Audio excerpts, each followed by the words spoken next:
Hello and welcome to Pathways of Hope. I'm Edwin Hermoso. Our reflection today comes from the Gospel of St. Luke, chapter 1, verses 57 to 66. The birth of John. When the time came for Elizabeth to give birth, she bore a son. Her neighbors and relatives heard that the Lord had shown His great mercy to her, and they shared in her rejoicing. On the 8th day, when they came to circumcise the child, they were going to name him Zechariah, after his father. However, his mother objected. "No," she said, "he is to be called John." They said to her, "There is no one in your family who has this name." They then made signs to his father to ask what name he wanted to be given to this child. He asked for a writing tablet and he wrote, "His name is John." They were all filled with wonder. Immediately his mouth was opened and his tongue was freed, and he began to speak, giving praise to God. All their neighbors were overcome with awe, and all these things were related throughout the entire hill country of Judea. All who heard them were deeply impressed, and they wondered, "What then is this child going to be?" For the hand of the Lord was with him. It must have been a tremendous effort on the part of Elizabeth to go against a long-held tradition and not name her son Zechariah or the Junior. Kalakaran na pala dati yun. And I'm sure some of you are nodding because you were named after your great-grandlolo. Yet, even with the pushback from the crowd, sa nagsabing, wala ka namang kamag-anak na may pangalang Juan, Elizabeth remained steady. Baka nga, nakatiklop pa ang mga braso, kundi nakapamahiwang.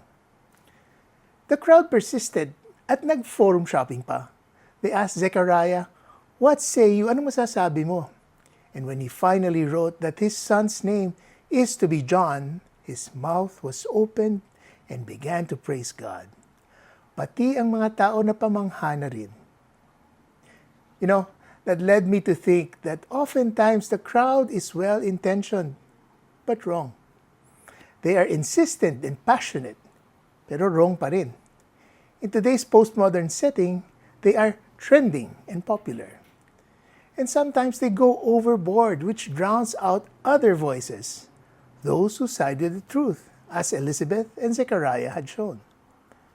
But they did not cave in. So I asked myself, bakit kaya ang sure nila? We see the answer a few verses back. Their certainty was because they were granted a glimpse of God's wonderful plan for them.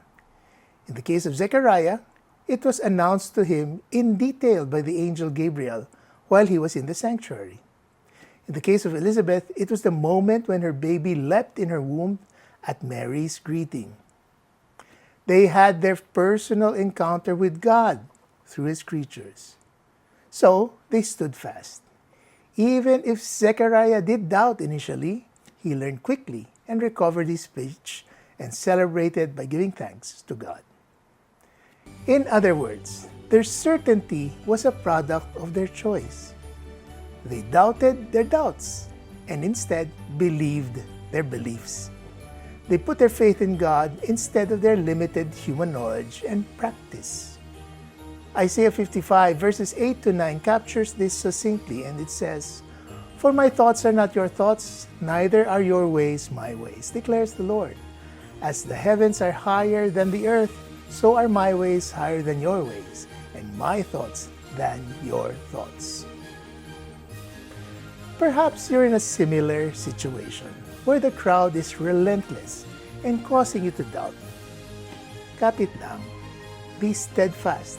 For the same God who spoke to Zechariah more than 2,000 years ago is the same loving Father who is with us today, strong, steady, and faithful, ready to keep His promises as He has always done, always loving and loving and loving us. May you be blessed this Christmas time, and Merry Christmas. Again, this has been Edwin Hermoso. We'll see you again soon.